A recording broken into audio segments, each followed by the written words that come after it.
कहानी शुरू होती है और हमें नोशिको नाम की एक बूढ़ी औरत दिखाई जाती है। अभी कुछ दिनों पहले ही अपने पति के मरने के बाद यह अपने बिखरी हुई जिंदगी को समेटकर आगे बढ़ने की कोशिश कर रही है।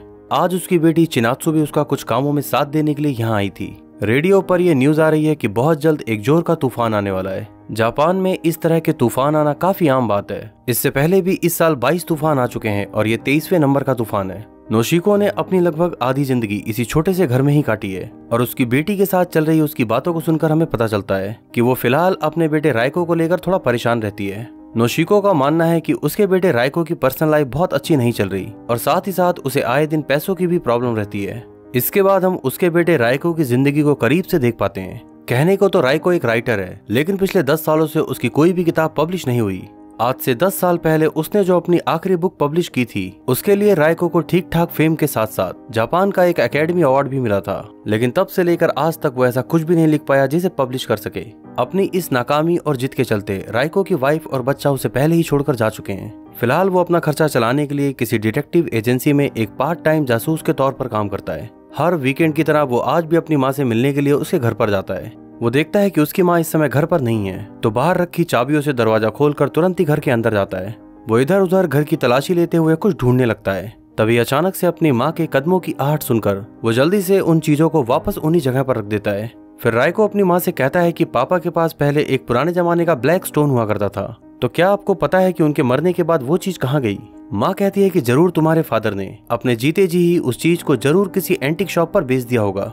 राइको को भी अपने फादर की तरह ही लॉटरी खरीदने और पुरानी चीजों को बेचने की आदत है। माँ समझ जाती है कि जरूर उसके बेटे को पैसों की दिक्कत होगी, लेकिन पूछने पर वो कहता है कि ऐसी कोई बात नहीं है, बल्कि इस बार तो उसे अपनी कंपनी की तरफ से बोनस भी मिला है। हालांकि राइको के पास इस समय कुछ खास पैसे तो नहीं थे, लेकिन फिर भी वो यहाँ से जाने से पहले अपनी माँ को कुछ पैसे देता है। उसके हस्बैंड के मरने के बाद नोशिको को हर महीने पेंशन मिलती है, जिससे उसके महीने का खर्चा काफी हद तक चल जाता है। लेकिन आज पहली बार अपने बेटे के हाथों से कुछ पैसे लेकर उसे अच्छा महसूस हो रहा था। माँ तो चाहती थी कि उसका बेटा आज रात यहीं रुके, लेकिन राइको को कुछ जरूरी काम की वजह से जाना होगा। नोशिको भी उसे बस स्टॉप तक छोड़ने के लिए बाहर आती है। रास्ते में उन्होंने अपने बेटे से उसकी तलाकशुदा पत्नी और उसके बच्चे के बारे में पूछा। वाइफ से हुए तलाक के बाद अपने बेटे शिंजो के लिए ही उसे हर महीने कुछ पैसों का इंतजाम करना पड़ता है, ताकि उसकी पढ़ाई लिखाई का खर्चा उठाकर वो दुनिया की नजर में एक जिम्मेदार बाप बन सके। इसके बाद वो अपने जान पहचान की किसी पुरानी एंटीक शॉप पर पहुंचा। यहाँ राइको को पता चलता है कि कुछ साल पहले उसके फादर उस ब्लैक स्टोन को बेचने के लिए यहाँ आए तो थे, लेकिन फिर किसी वजह से उन्होंने उस चीज को यहाँ नहीं बेचा। तो इसका मतलब ये हुआ कि वो ब्लैक स्टोन मरते दम तक उसके फादर के पास ही था। फिर अगले दिन वो अपने एक कलीग के साथ किसी लेडी से मिलने के लिए एक रेस्टोरेंट में पहुंचा। इस लेडी के हस्बैंड को इस बात का शक था कि उसकी वाइफ का कहीं अफेयर चल रहा है, और इसीलिए उसने राइको की डिटेक्टिव एजेंसी को अपनी वाइफ की जासूसी करने का काम दिया था, ताकि फ्यूचर में अपनी वाइफ को तलाक देते समय उसे एलिमनी के रूप में अपनी वाइफ को पैसे न देने पड़े। इस औरत के हस्बैंड का शक पूरी तरह से ठीक था, क्योंकि इन तस्वीरों में वो अपने बॉयफ्रेंड के साथ घूमती फिरती और किसी होटल में जाती हुए नजर आती है। इन तस्वीरों को देखकर ये औरत थोड़ा सहम जाती है और सोचने लगती है कि ये सब कुछ ये लोग मुझे क्यों दिखा रहे हैं। फिर राइको उसके सामने एक ऑफर रखते हुए कहता है कि हम तुम्हारे खिलाफ ये जितने भी सबूत है सब मिटा देंगे, ताकि तुम्हारे हस्बैंड को इस अफेयर के बारे में पता ना चल सके, लेकिन बदले में तुम्हें भी मुझे ठीक ठाक पैसे देने होंगे। ये औरत भी बिना किसी आर्गुमेंट के तुरंत ही उसकी बात मान जाती है। इस पूरी घटना को देखकर पता चलता है कि राइको एक 420 किस्म का आदमी है, जो ऐसे ही कुछ जुगाड़बाजी करके एक्स्ट्रा पैसे कमाने की फिराक में रहता है। फिर यहाँ से मिले पैसों का कुछ हिस्सा वो पहले ही निकाल कर अलग कर देता है, ताकि अपने बेटे शिंजो के लिए बेसबॉल ग्लव्स खरीद सके, और बचे हुए पैसों से अपनी किस्मत आजमाने के लिए वो किसी साइकिलिंग मैच में जाकर सट्टा लगाता है। लेकिन हर बार की तरह इस बार भी उसकी किस्मत साथ नहीं देती और वो अपना सारा पैसा हार जाता है। यहाँ तक कि वो अपने बेटे के लिए रखे हुए पैसों को भी इस जुएबाजी में हार जाता है। फिर शाम को जब ये दोनों अपने ऑफिस पहुंचते हैं, तो अपने बॉस के पूछने पर राइको ने झूठ बोल दिया कि उस आदमी की वाइफ का कहीं कोई अफेयर नहीं है और वो बेवजह ही उस पर शक कर रहा है। फिर रात को जब वो थका हारा अपने घर पहुंचा, तो अपनी नई नॉवेल के कुछ पन्ने लिखने की कोशिश में उसे नींद आ गई। अगले दिन संडे था, तो सुबह सुबह उसका असिस्टेंट उसे जगाने के लिए यहाँ आता है। आज राइको के बेटे का एक बेसबॉल मैच है और उसी को देखने के लिए ये दोनों जाने वाले हैं। वहां पहुंचकर राइको अपनी गाड़ी में बैठे बैठे दूर से ही ये मैच देखने लगता है। तभी उसकी नजर अपनी वाइफ पर पड़ती है, जो आज यहाँ अकेले नहीं बल्कि अपने नए बॉयफ्रेंड के साथ आई थी। अपने असिस्टेंट से पूछने पर उसे पता चलता है कि ये कोई अमीर बिजनेसमैन है जो खुद भी डाइवोर्सी है। भले ही राइको का उसकी वाइफ यूकी से तलाक हो चुका है, लेकिन आज भी वो इस रिश्ते से मूव ऑन नहीं कर पाया, और यही वजह है कि यूकी को किसी दूसरे के साथ देखकर उसे आज भी बहुत जलन होती है। वो देखता है कि अपने बेटे के लिए जो बेसबॉल ग्लव्स वो लेने वाला था शिंजो को वो पहले ही मिल चुका है। जरूर उसकी वाइफ के नए बॉयफ्रेंड ने ही दिलाया होगा। फिर रात के समय वो तीनों डिनर करने के लिए किसी अच्छे से रेस्टोरेंट में जाते हैं। रायको भी इनका पीछा करते हुए यहाँ पहुंच जाता है। वो छुपते छुपाते वॉशरूम में अपने बेटे शिंजो से मिलता है, क्योंकि कोर्ट के आदेशानुसार वो अपने बेटे से महीने में सिर्फ एक बार ही मिल सकता है। शिंजो उसे बताता है कि उसे भी अपनी माँ का ये नया बॉयफ्रेंड कुछ खास पसंद नहीं, लेकिन अमीर होने की वजह से वो उसे समय समय पे गिफ्ट दिलाता रहता है। इधर यूकी से उसके बॉयफ्रेंड को पता चलता है कि उसका बेटा शिंजो आज भी अपनी दादी से मिलने के लिए उसके घर पर जाता है और महीने में एक बार उसकी अपने फादर से भी मुलाकात होती है।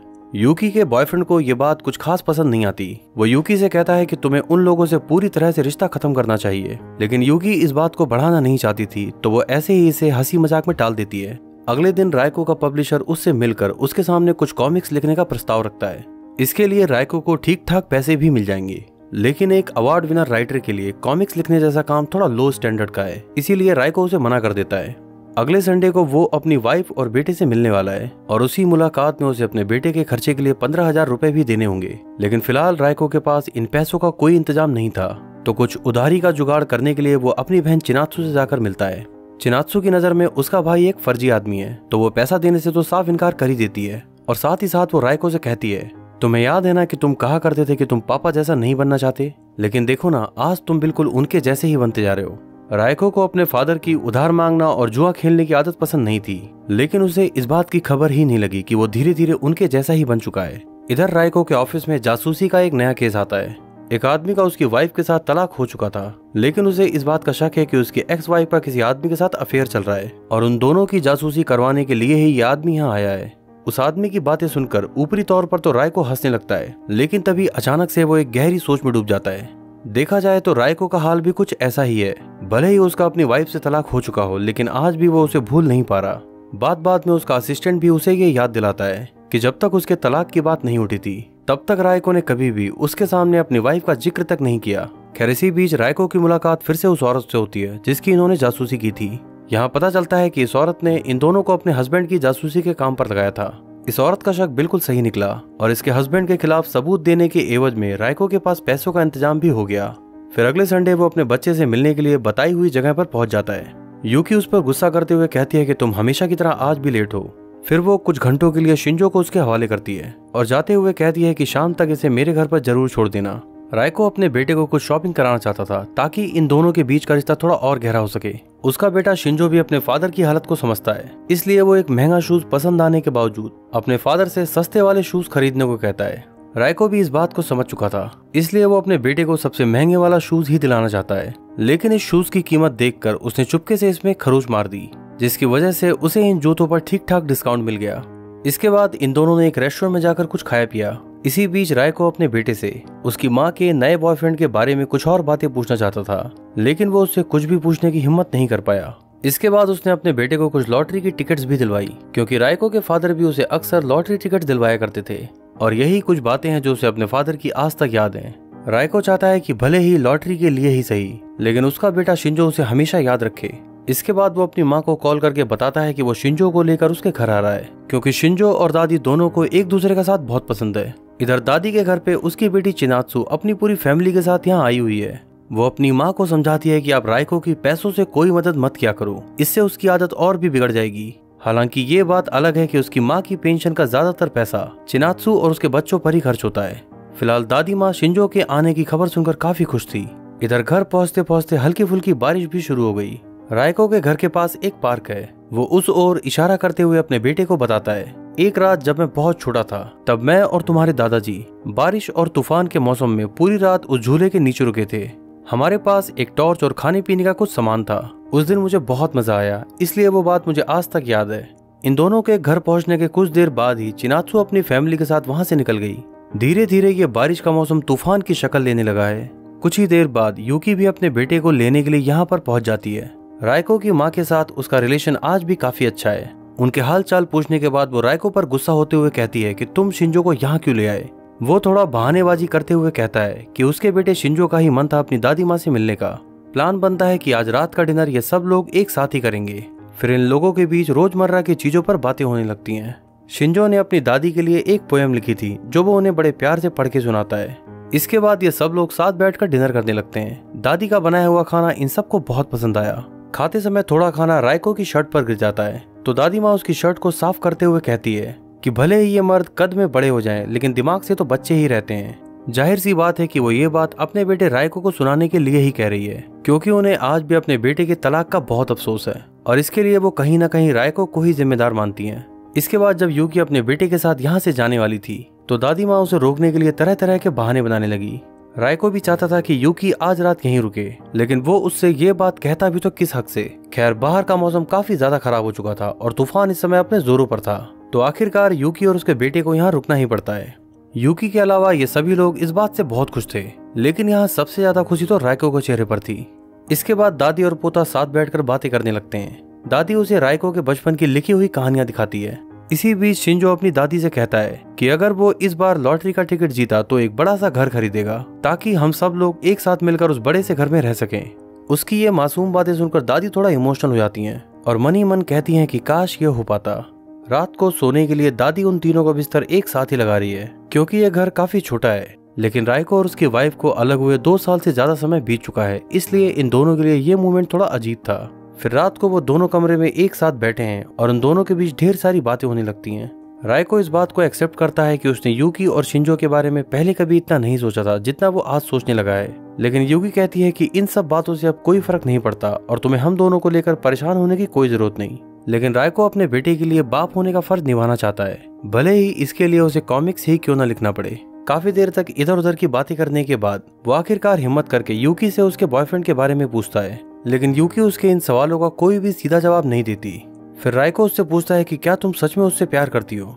यूकी कहती है कि प्यार के अलावा भी इस दुनिया में बहुत सारी चीजें हैं। जिंदगी में आगे बढ़ने की जद्दोजहद में प्यार अक्सर पीछे छूट जाता है और इसीलिए हमें उसे चुनना पड़ता है जो हर कदम पर हमारा साथ निभा सके। रायको उसे समझाने की कोशिश करता है कि वो अब पहले से बदल चुका है, लेकिन यूकी की नजर में रायको का यह बदलाव टेम्परेरी है। उसे पता है कि वो बाद में फिर से वैसा ही हो जाएगा। इसी बीच वो यूकी के करीब आने की भी कोशिश करता है, लेकिन यूकी उसे डांट डपट कर खुद से दूर कर देती है। आज की रात रायको को नींद नहीं आने वाली, तो वो कमरे से बाहर आकर इधर उधर कुछ ढूंढने लगता है और आखिरकार उसे अपने फादर का वो ब्लैक स्टोन मिल ही जाता है, जिसकी उसे पिछले काफी समय से तलाश थी। खटर पटर की इन आवाजों से उसकी माँ जाग जाती है। रायको को इतनी देर रात तक जागा हुआ देख वो उसकी बेचैनी का कारण समझती है।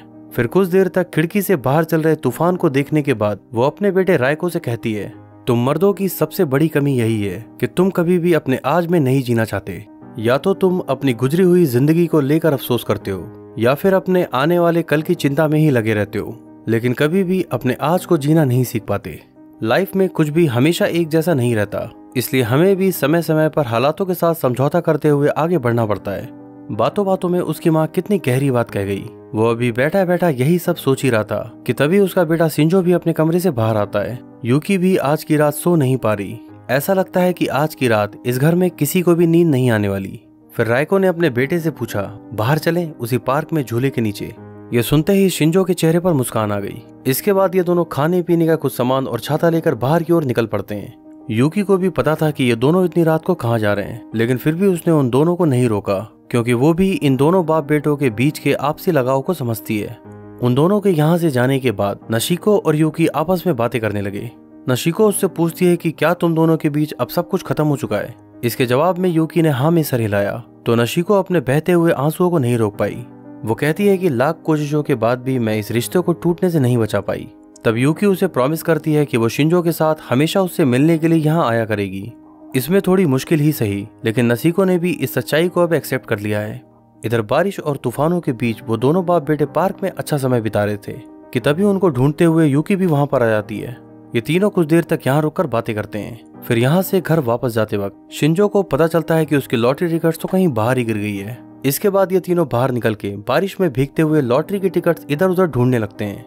यूकी को तो वैसे ये लॉटरीबाजी बिल्कुल भी पसंद नहीं, लेकिन फिर भी वो किसी छोटे बच्चे की तरह इन दोनों का साथ दे रही थी, क्योंकि वो ये साफ तौर पर देख पा रही है कि इस सारे एडवेंचर के दौरान उसका बेटा शिंजो कितना ज्यादा खुश है।